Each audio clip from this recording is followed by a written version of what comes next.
Okay.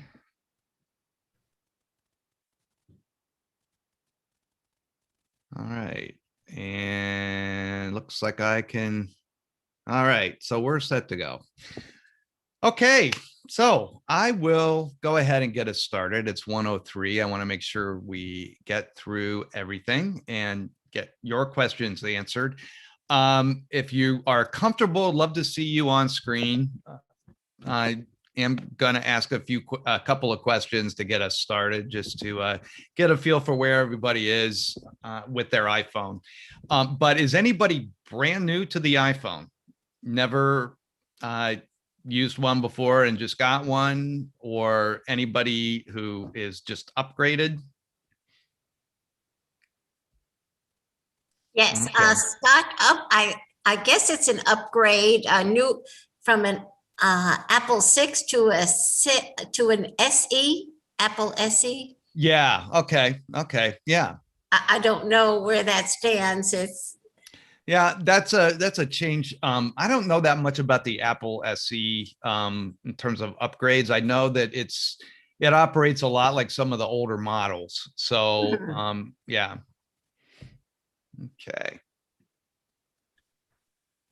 All right. Well, I will go ahead and get us started. My colleague Joanna is here as well. If you need any technical assistance as we get started, she will be here to troubleshoot for you.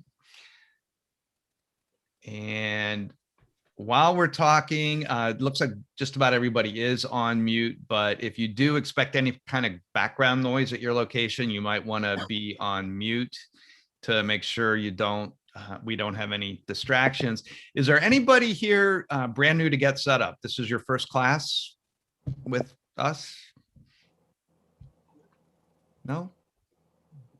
Okay. Well, then welcome to all the vets, all the Get Set Up vets. I'll get us started here. Okay, so okay, so welcome to iPhone Basics. My name's Scott. I live in Silver Spring, Maryland, right in the Washington, D.C. area. I'm a former journalist. Spent the last part of my career leading some communications initiatives at a nonprofit organization. So I got very used to mobile technology because I was pushing a lot of marketing out to those type of platforms.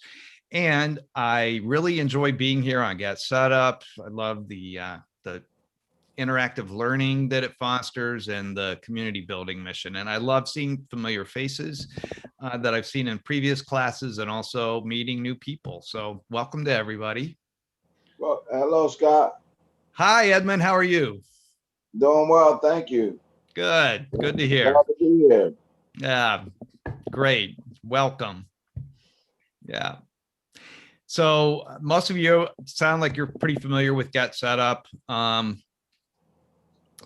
So if you need any assistance, again, we've got John from tech support here as well to give you a hand. I'm going to make him co-host in just a minute. And also, ideally, we can see you on camera if you're comfortable with it. Just makes for a more interactive atmosphere. If you would like a recording of the class, you can email us at help@getsetup.io and we can arrange that for you. If you're joining us by live stream, welcome. Glad to have you watching. Best way to participate in our classes is to register for one, and then you can join us and ask questions of the guides in real time. And lastly, Get Set Up is not paid to promote any specific products or services. So today is not meant to be an endorsement of Apple or the iPhone, but we know a lot of people have iPhones, so we just want to make sure you get the most out of it. Okay, just give me a second to get things set up with co-hosting. Okay, all right, we're good to go. Okay, so I want to walk you through today just finding information about your phone and about iOS, understanding the different ways that you can silence your phone ringer when you don't want to be disturbed. We'll talk about navigating and using the various screens and then to be able to manage your apps on your phone. And if there's anything else that you were really interested in learning today about your iPhone, please go ahead and drop that into the chat. Okay, so let's talk a little bit about the difference in the iPhone. Some of you are probably going to have a model that looks like the one on the right here and others like the one on the left. So the one on the left would be the configuration you would see with an iPhone 8 or earlier or an iPhone SE. And it's going to have this home button down here. That's where you control a lot of your phone operations. It's where you put your thumb on if you've activated the thumbprint to open it up. And if you are using a newer model, I think an iPhone 10 or later, then your entire front real estate of your device is the screen and everything is controlled there. You won't have a home button there to work with. You'll see here, you've got usually the on and off switch up at the top right. On the newer phones, I think it's on the side at the upper right of the side of the phone.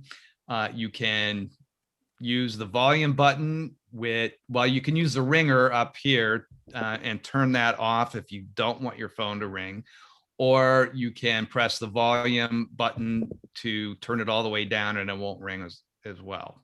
So that's basically the standard architecture of the phone. And at some point, you are going to get a message like this. If you've had an iPhone for a while and maybe you're just upgrading, you're going to see a message pushed to your phone that notifies you of a software update. And iOS is a system that Apple uses on its mobile devices, so iPads and iPhones. And they are constantly pushing out updates to all the users. So these updates can include improvements to the software, and also it may fix some bugs that they've discovered in the software. Maybe the last update they did, they found there was something not working, so this provides a fix for that. So it's a good idea to keep up with these updates. You'll see down here, it shows that you can download and install the update. It's a two-step process. First, you have to download it to your phone, and then you have to install it into your system. So it's not just instantly downloading it and you're good to go. You still have to go through the installation. But I'm going to open up my phone screen here and walk you through how you can automate that.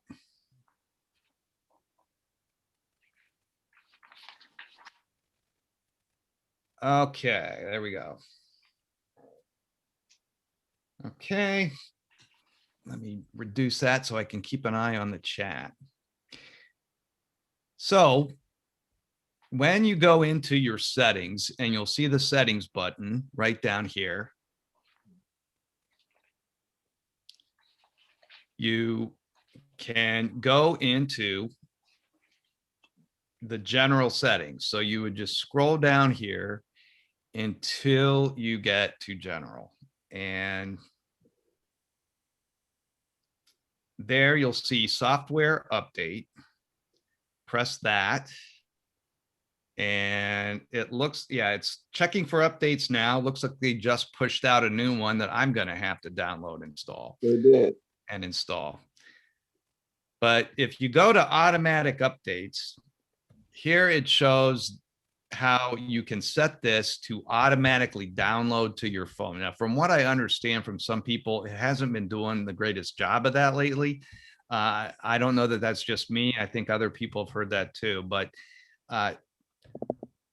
purportedly, this will allow you to have the latest update downloaded directly to your phone in your home network.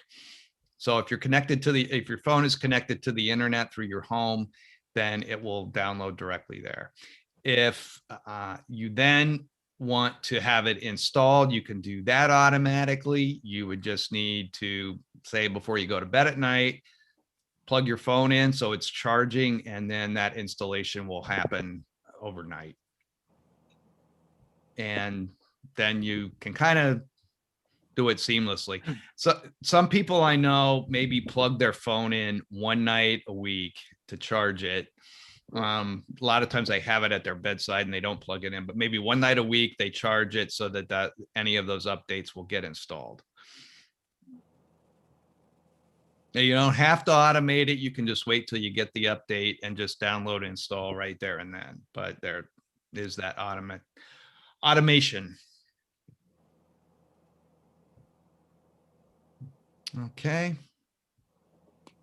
So any questions on that, on the Yes. software? Yeah. Does the phone have to be turned off to get the updates? No, the update, no, it'll come in when it's, yeah, it should come in to download whether your phone's on or not. When you're charging it, you probably still want to keep it on during that installation, and then it will reboot itself.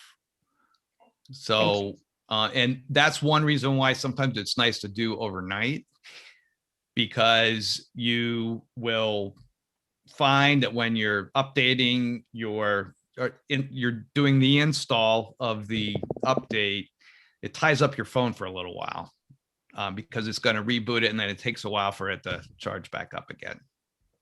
Thank you. Mm-hmm. I have a question. Mm-hmm. My phone has been saying that it'll update at night, and every morning I get and I plug it in, and every morning I get a message, it cannot download the new one because my alarm is on. My alarm is not on. I've turned it off and all that stuff, and I still get, and I have not been updated. Wow. That is weird. I don't know what would be causing that. Every day I get that. Probably for the last week. Yeah. Have you tried rebooting your phone? Not me, kid. No? Okay. That may be the first step, is to just go ahead and shut off your phone and then turn it back on. And Okay. yeah, it may just be some kind of quirk that happened. That's something I do whenever something's going wrong with my phone, is I just shut it down and turn it back on again. Okay. Yeah. We'll try. Thank you. Okay, sure thing. Okay. So I mentioned controlling your reachability, so to speak. Here are some things you can do in terms of your ringer, and when it goes off, you can control when that's going to happen. Number one, if you go into sounds and haptics, you'll see here that you've got down here all the ringtones. That if you press on ringtone, you'll see all these options, just different sounds. You could have a owl hooting at you when you get a call, or chimes or something like that. One thing I've done is set it so that if my phone is silenced for any reason, I will say I have to silence it because I'm in a meeting or in a movie or something like that. I'll still know a call's coming in because I will feel my phone vibrate. I usually have my phone in my pocket, so I feel that vibration. So if I'm somewhere where I can't really have the phone ringing, but I need to get a call, or I'm expecting an important call, I won't miss it. The other thing I do is set it to vibrate even when it rings, even when the ringer is on. And that's because I don't have the greatest hearing. And sometimes I'm in a loud space, like in a grocery store or say a shopping mall or something like that. And I don't hear my phone ring. And my wife has tried to contact me sometimes and said, why aren't you picking up your phone? I never knew she called. And I know I didn't have my ringer off. So this way I will hear that vibration. What is a haptic? Haptics is a term for touch. Touch?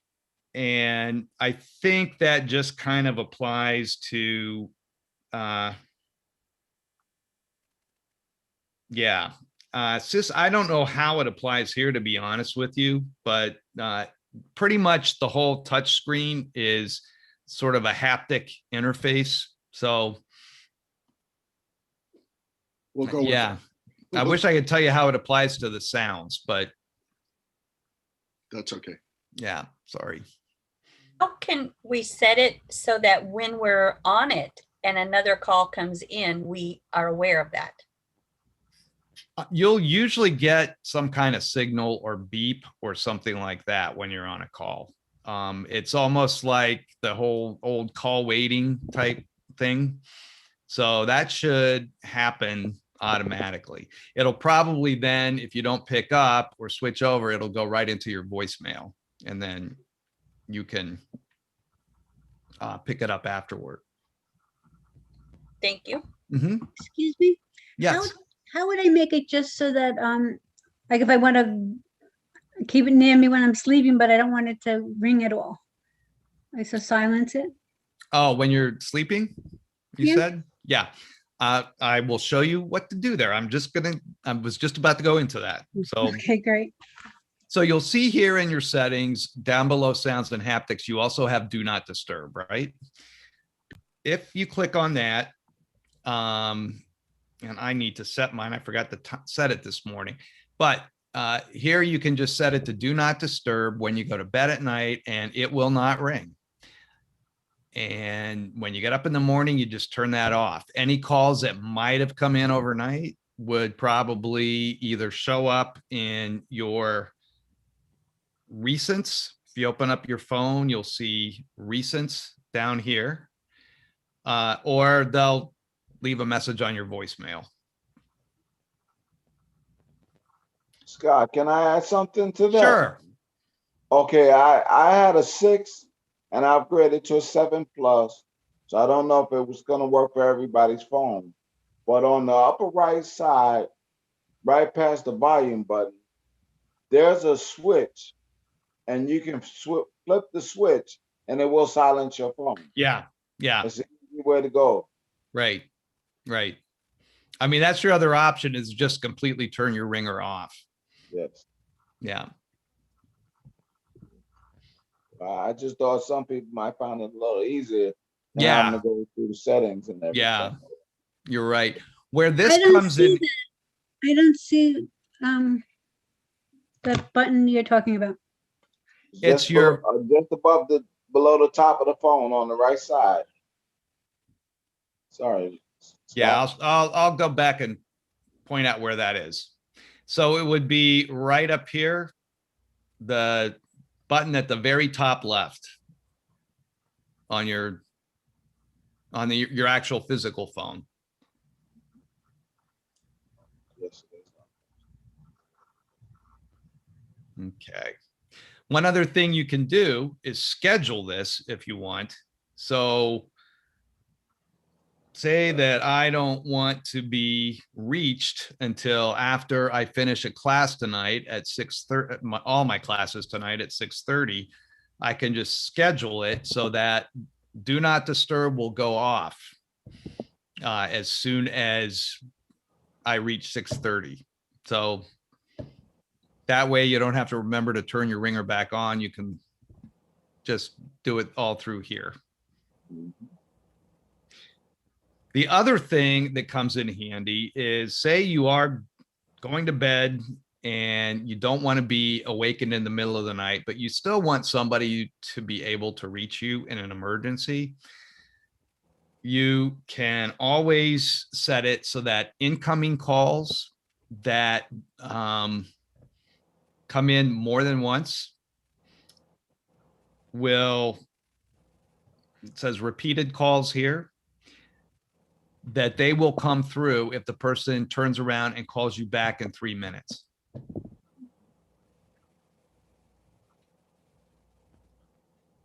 And you'll notice down here as well, you can set your phone up so that it says do not disturb while driving. That's something you might want to activate so that when you're driving, it will not disrupt you while you're driving, which is kind of important because it is kind of dangerous to be talking on the phone when you're driving. And sometimes even that distraction, it's very tempting to look down and see who it is that's calling. And it might be something that you'd like to automate. You can also set up an auto reply where people will just get this message from you saying, I'm driving right now. I will contact you as soon as I get to my destination. Now, I have a question. Uh-huh. On my phone, where it says allow phone calls from Yeah.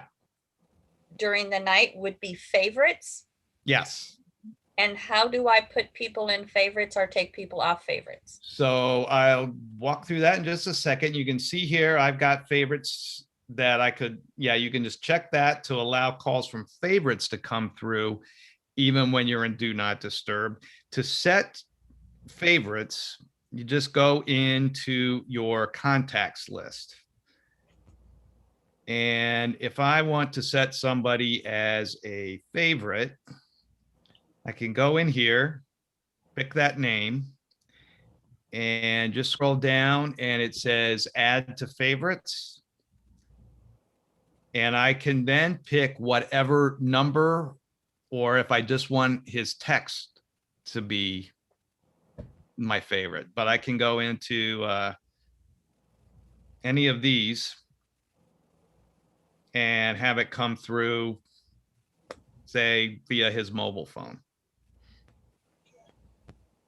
And then how would you take them off? To take them off, let me find one that I've got here that is a favorite. Okay. Okay, I thought he was a favorite, but he is not. That's my brother. He's not going to be happy about that. Well, I had a lot on here. Let me just add to favorites here. Okay. And then if I, whoops, I don't want to do that. I think you would just edit it and maybe subtract him from favorites. To tell you the truth, I've never taken anyone off, so I'm not quite sure where that would be done. How do you delete a contact? If you click on edit, I don't see edit anywhere. okay, if you open up the particular contact. Okay. And at the top. Yeah. Okay.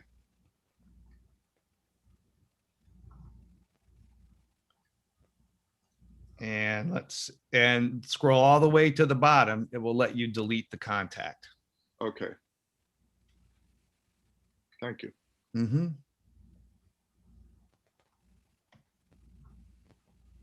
Okay.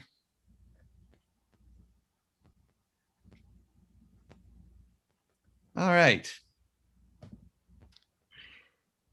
So that is just some of that's just a walk through some of the voice settings. One other thing that might be of interest is the control center, which I never knew was there until somebody mentioned it to me. And that was after years of having an iPhone. But if you are using an iPhone with a home button, meaning say an iPhone SE or an iPhone 8 or earlier model, want to go down and swipe up from the bottom of your touch screen real quickly. And it may take a couple, 3 times to get the hang of it. If you're using an iPhone 10 or later, where your whole front of your phone is made up of the screen itself, you'll go up to the top right and gently swipe down straight. And as you can see here, it's taken me a couple times to do it. I kind of have to get the hang of it a little bit every time, and maybe it takes 1 or 2 times, but this allows me to get into just some key functions on my phone very quickly. So I can go into my screen brightness and adjust that, or my volume right here. I can turn off my do not disturb. And down here, you'll see all these other small tools, including a flashlight. This is a timer. Say I want to turn that on because I'm cooking something and I just want this to go off as soon as I think it's cooked sufficiently. I got a calculator and so forth. Alarm clock. I could access my alarm clock right from here. Just open it up and there it is. What are the other two? The other two I have on mine are, this one is a magnifier, and I'm not sure if that comes with the phone or if it's an app you have to download. I never remember downloading this, but I've had other people tell me they could not find a magnifier on their phone.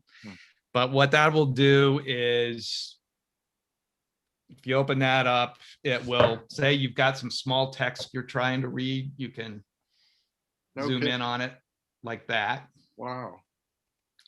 Would that include pill bottles, I hope? Yes. In fact, that's what I use it for. Wow. Because half the time I can't read. Yeah. You know, you buy something over the counter at CVS and I can't read the instructions. Could I ask you a question? Sure. Okay, back to the control center. Uh-huh. How would you take that off? Say you set it up and then you didn't really like using it. How do you remove it? So you mean the control center itself or just the one app? Well, I guess on screen. Okay, so like this, right? If I did not want one of these on here, is that what you mean, Edmund? No, I'm talking about the whole thing. Oh, that's just built. That's just built in, but you never have to use this. If you want to take it off, just tap on anywhere on the screen and it'll go away. Okay. Well, what happened? Somebody had put it on there because they thought that would be more useful for me. But I find that sometimes it just gets in the way of the other apps because you have to keep shifting it around sometimes when you want to get to certain apps. Or if a certain app you want, you have to move it over to. Yeah. Okay. Well, tell you what, I'm going to walk through managing apps, and that might give you a better idea of how to avoid something like that. This here, you never have to use if you don't want to. Yeah. So, yeah. What is the one next to the magnifier? Let's see. That is,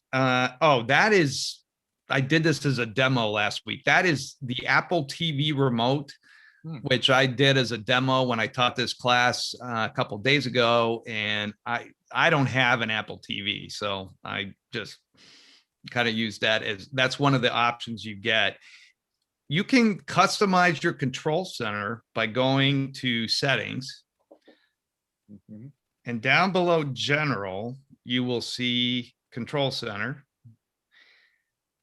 Open that up, and here you'll see these are all the things that are appearing in my control center. Now, if I want to take something off of there, I don't want to see it on the control center, there's this little subtraction sign here. Okay. I can click on that. It'll allow me to remove it. And it just goes down here as something I could add at any time.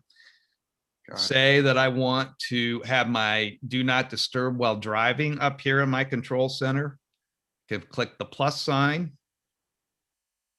And now it's in my control center. Do you have any idea what, where it says more controls, it says hearing? Do you have any idea what that's about?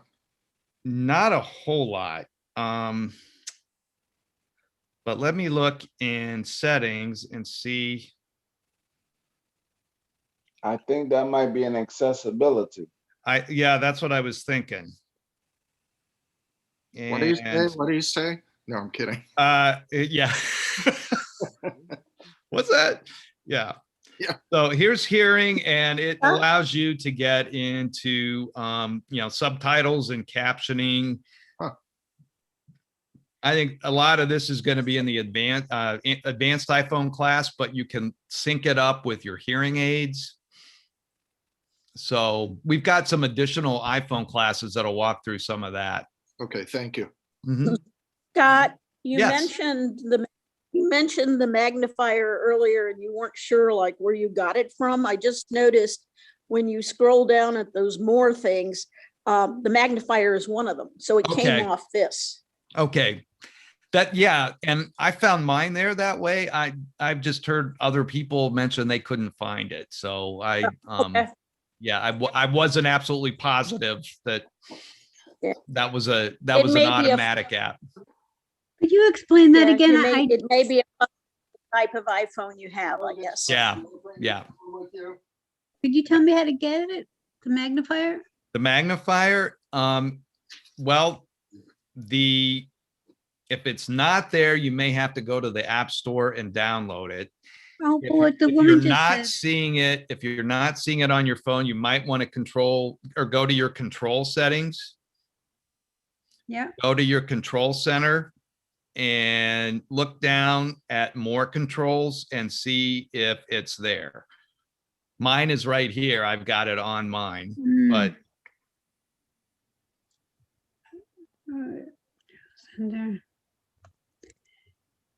and if it's not on your if it's not on your phone, they I'm sure have several selections on the Apple App Store, so you could download one and have it working on your phone. Okay, great. Thank you. Yeah. I see it on here. Okay, great. Great. Okay. So let's talk a little bit about managing your apps. Just sort of springboarding off Edmund's question about that. Here you can see I've got about 4 pages worth of apps. And that's after doing some cleaning up. At one point, I had probably 8 or 9 pages worth of apps. I've been an iPhone user for a long time. I've downloaded a lot of apps. I'm a little bit of an app hoarder, and it got really unmanageable. I really didn't know I could do a quick search at the time. So I would be trying to find an app that I'm looking for, and I'd be scrolling back and forth like this. Where is it? Where is it? Where is it? And it was just maddening. Well, there are ways to really manage, especially if you have a lot of apps, some very easy ways to manage it, and also just to search for an app. One way now, when I want to find an app, is I'll just go to my first page on my home screen, swipe all the way to the right, and you'll see here that there is a search button up there.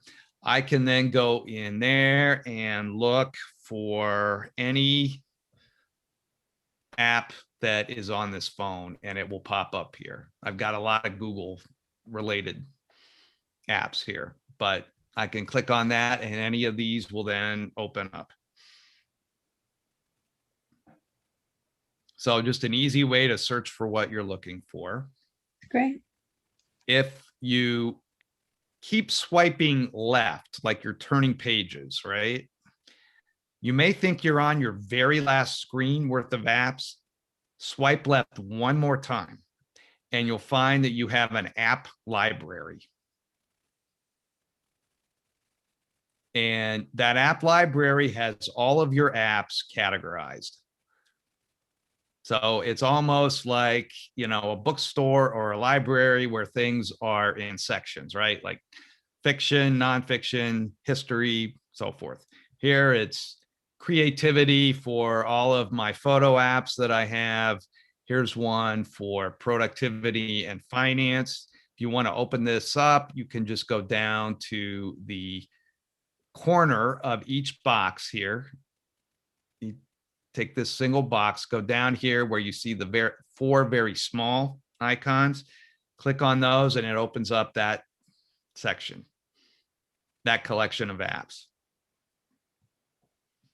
And then you just press anywhere here and it closes it.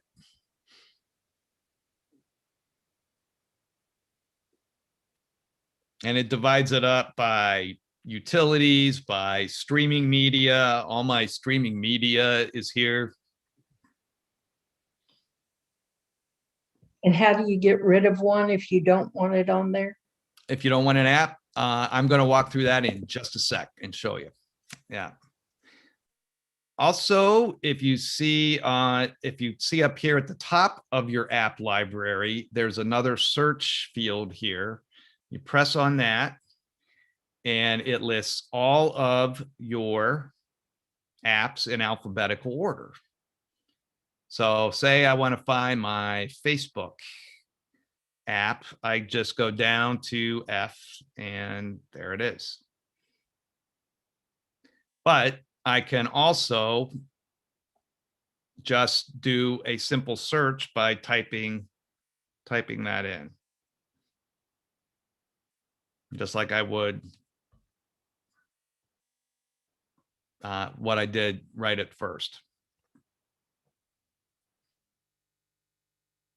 So the other benefit of having this app library is it allows you to keep the app, but get it off of your home screen, so it's not taking up any room.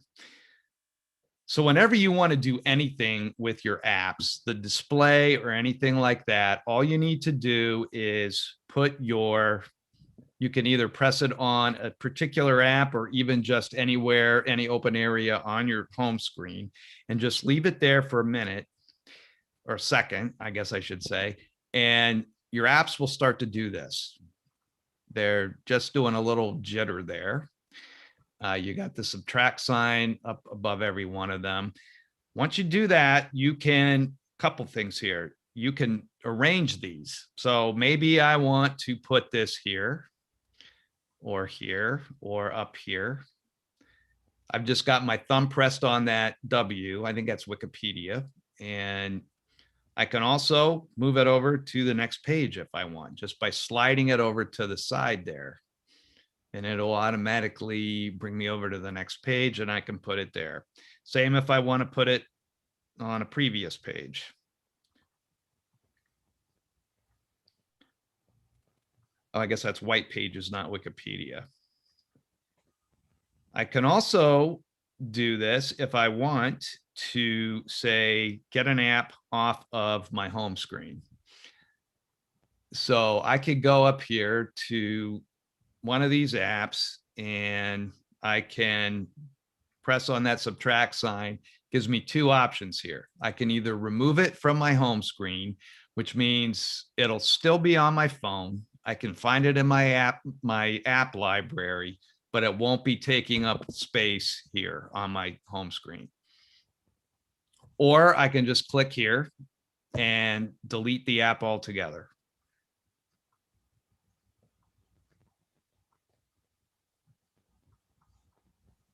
Scott, I have a question about deleting an app.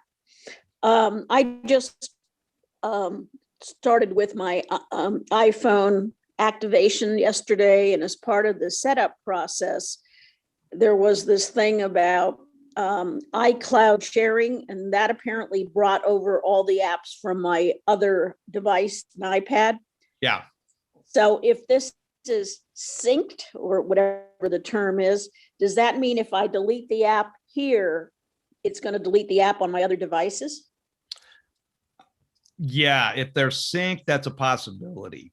I don't know for sure whether it will. I do know that with photos, if you delete a photo from your phone and it's synced to the iCloud, that the iCloud will delete it too. So I don't know if that works with apps in general, but I would not be surprised if it did. So, the thing is, whenever you download something from the App Store, including free apps, you're going to have to download it to your device anyway. So say I downloaded it to my phone. When I go over to my iPad, I may see that sitting on my screen, that app, but it's got a little download symbol next to it, meaning I actually have to download the app to the iPad. Does that Right. make sense? Yeah. Yes. Yeah. Okay. Yeah. I have a question too. Yeah. In the email, I have requested the copy of the classes that I've taken. Uh-huh.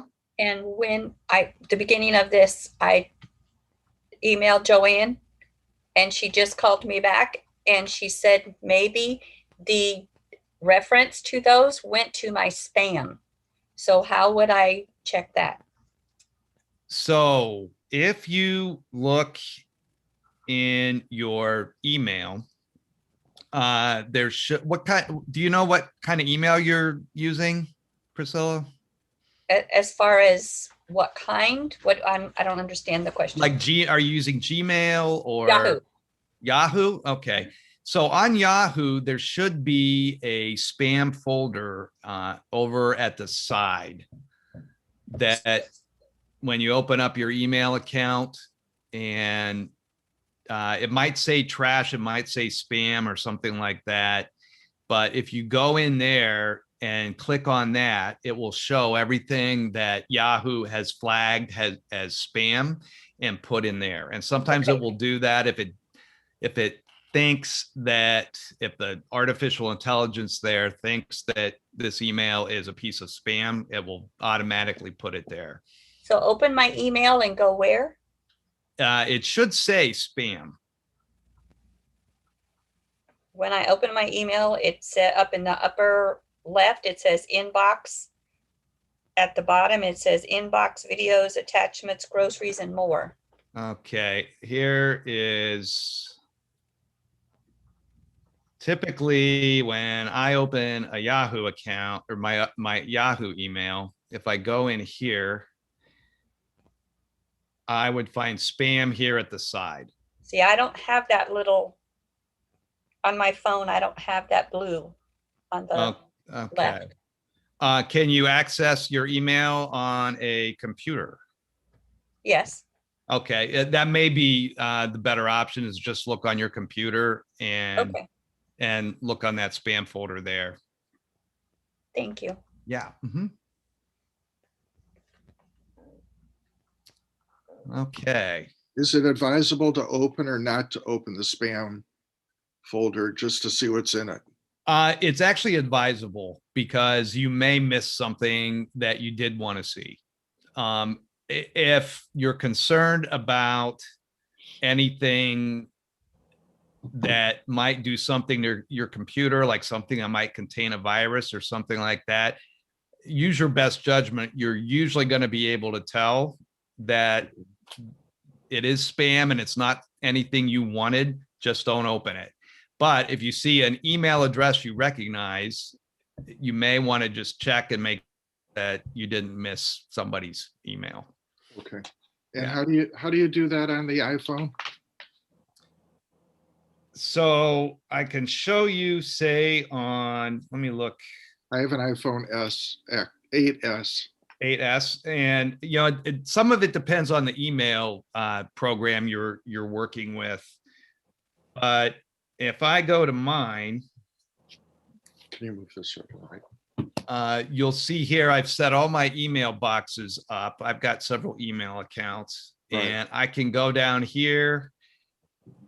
For Gmail, it shows me junk. So Gmail labels it junk, but it's essentially spam. Okay. And if you go in there, it will show you everything that came in that was really just a some kind of advertisement I didn't want. Got it. Okay, thank you. Yeah, sure. You spilled enough. I have a Okay. question. Okay, here, take your stuff. Okay. One other thing I'll show you too that comes in kind of handy is setting up widgets. So if you'll see here, I've set this up. This is a widget of an app that I have. It's the Weather Channel app. And what this allows me to do is get some quick information without actually having to open the app up. So I can very quickly see what the temperature is outside and what it's going to be for the next couple of hours and what the forecast is as a high for today and for the evening. Thank you. From there, if I want to set up something else as a widget, again, just click any open space on and just keep your thumb there for a minute on your home screen. And if you see up here, there's a little plus sign.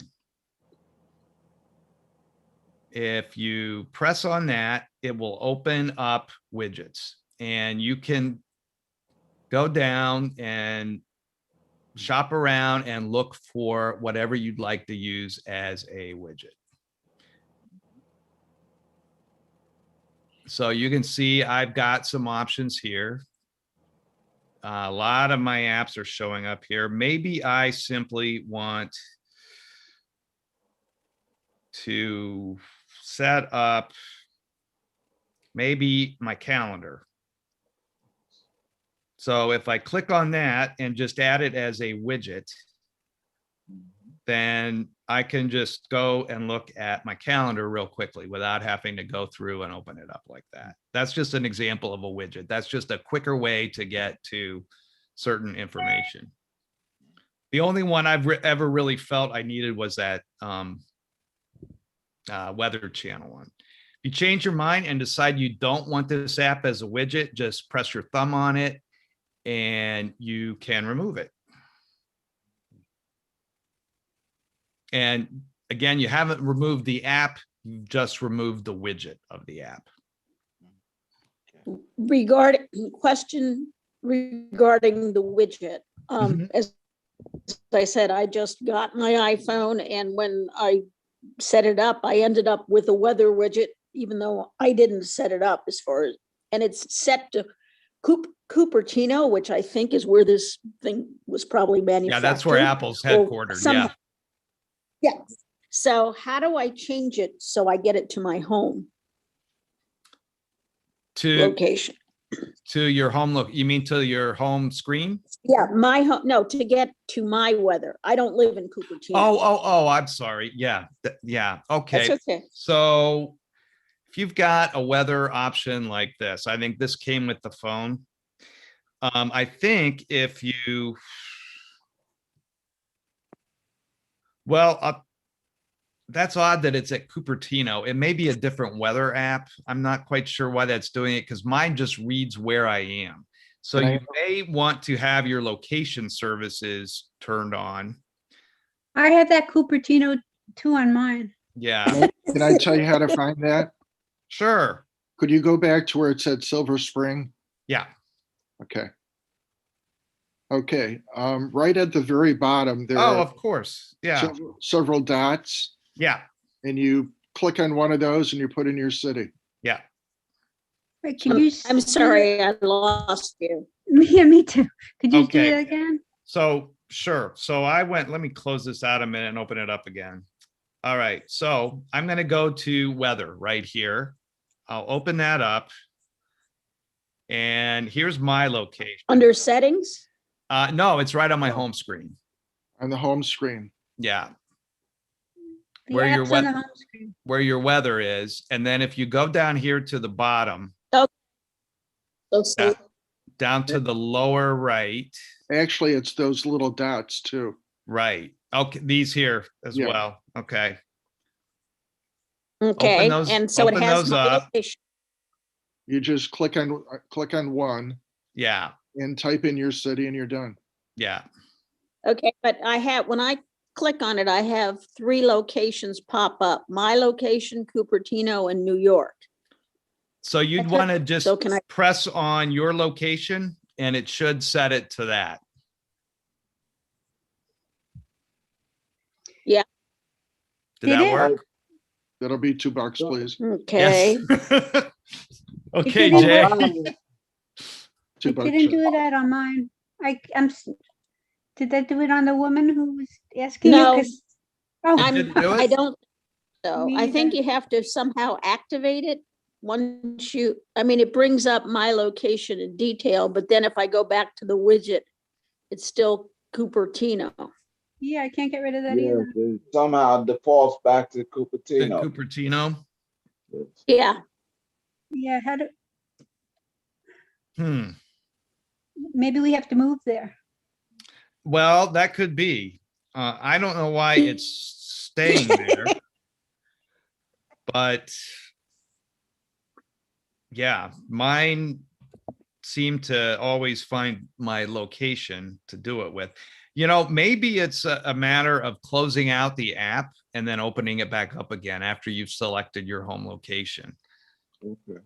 It could be because you have a new phone and it comes with a house. You go, Yeah. Yeah. I don't know. Buy a phone, get a house free. okay. Okay. And one other thing real quickly, if you want to close out an app, you might want to go to your home button and click twice on your home button if you do have that, or on here, just swipe up. No, that's not what it's. Swipe up, but keep your finger. I don't know that I have an app open, so let me close one. I'll keep my thumb, just press my thumb and put it on my screen. This is for an iPhone 10 or after, and then swipe up. And that will close out all the apps I have open. What if you have something below a iPhone 10? How do you do Then that? you would just click twice on the home button to do that. To close out and it- all your, And it will show what all of the apps are still kind of operating behind the scenes.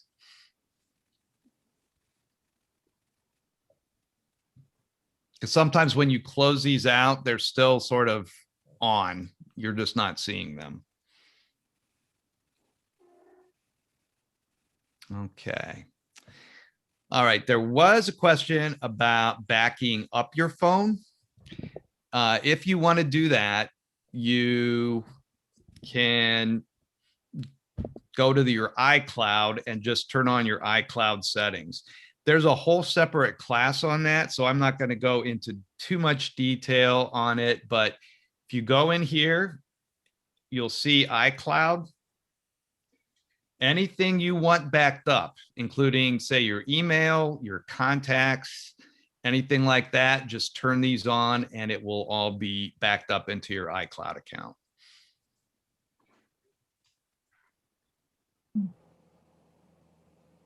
Scott, Yes. could you just please discuss on accessibility options? Sure. If this is appropriate for this class? Well, I know that there is a health and safety related iPhone class that touches on a lot of that, but I'll just show you where to find. If you go to your settings, go down below general, you'll see accessibility. And here's where you find your magnifier. There's also a way to zoom your screen so the apps and everything on your screen look a little larger. You can control the text size if you have trouble reading on the small screen. And there are a bunch of others here too Yes. that you can try out. A lot of these I have not tried, but if for people who have hearing impairments, there's the relay. I forget what that stands for, but that I think is sort of a way of texting messages when you're hard of hearing and or not able to speak. And then there are a bunch of others here too. But I know that Wade, my colleague Wade, I think is teaching a class on, or somebody on the team is teaching a class on those. Could I just be a little more specific? Sure. In accessibility, there's one that says, I think it's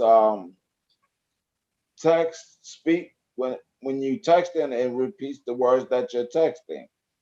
And I cut it on thinking it would be help me out, but it doesn't always quite specifically repeat it. It makes a lot of errors. So I tried to turn it off because I hate, after a while, it gets annoying hearing what you're saying all the time. Right. And I don't know how to turn it off. The text to speech, I'm not sure that's in accessibility. Okay. I think that might be in another. I think that might be in your, let me see. I don't see it here. Yeah. You know what, Edmund, I'm not sure where that is because I've never used that. I'm sorry about that, but I'm not sure that that's an accessibility. I think that might be a different function because a lot of people use that, right? Because they don't like texting, but they want to get a message across as a text message. So I'm not sure where to turn that off. Right. No, it's not so much the text to speech. I think that's just, that's inherent to the phone. But sometimes when you're texting, it will repeat your text. Yeah. And that's what you can't turn off. Yes. Yeah. I would wonder if it's somewhere in here, but I'm not seeing it. Okay. So yeah, I don't know. Maybe my colleague Wade in the iPhone advanced class can walk you through that. Unfortunately, I don't know where that is. That's okay. Thank you. Yeah. Well, I enjoyed doing the classes anyway, so I'll find out. Okay. Well, thanks. I appreciate your patience, Edwin. No problem. Thank you. Okay. All right. Well, we are at the hour, so I'm going to wrap things up. Just want to point out to you, I will be sending you, as I said, a email with the class notes. So you'll have those for reference. I'll also have some links in there to some other resources for you if you want to tap those. Just to let you know about some related classes coming up, we do have an iPad basics class. We have a Windows 10 basics class and a Google Drive basics class. So anything that you want to get a tutorial on just to begin using, those are all coming up. My next classes, I have one coming up, I believe at 3:30 on creating photo books online. If you've got a lot of photos and you want to put them into a hardbound or even a softbound book of some sort, say from a vacation or a family event or something like that, I'll walk you through how to create one of those. And then I also have one on becoming a blogger on Medium, which is a online blogging platform that is pretty popular now. So you'll be getting these class notes. I'll also have, there will be some other suggested classes in here for you, a link directly to the schedule and a link to our feedback form, which you can fill out at your leisure and let us know what you thought about the class. And also, if you're interested in suggesting a class to us that you'd like to see us offer, feel free to put that in the feedback form, or you can also just let us know that suggestion you have by emailing help@getsetup.io. or you can request a recording of the session at that email address as well. So, Thank you very much. yeah. Okay. What do you think of the new iPhones that are out? Well, I have an iPhone 11 Pro Max, and I'm pretty happy with it, but I will not lie to you. There was a learning curve. I had a little bit of a hard time adjusting, going from an iPhone 8 to an iPhone 11. So, yeah, but once I did get the hang of it, I really liked it. You said there's no home button on it? No, it's just the whole front real estate. I don't know if you can see mine. Let me see if I. Yes. The whole front of it is a screen. No kidding. Yeah. Yeah. So, yeah, that was the first part that took a little bit of adjustment. I was feeling a little lost without that home button, but I got the hang of it. And it only took you how long? only a few days. Yeah. Oh, wait. Thank you. It was very enjoyable. Okay. Thank you very Thanks much. very Thank much, you. everybody. Thank you, Scott. Enjoyed spending time with you, and I hope to see you all again at another class. Thank you. Scott. Thank you. Okay. Bye-bye Bye. now. Bye-bye. It's been fun. Appreciate you. Okay. Thanks a lot, Edmund.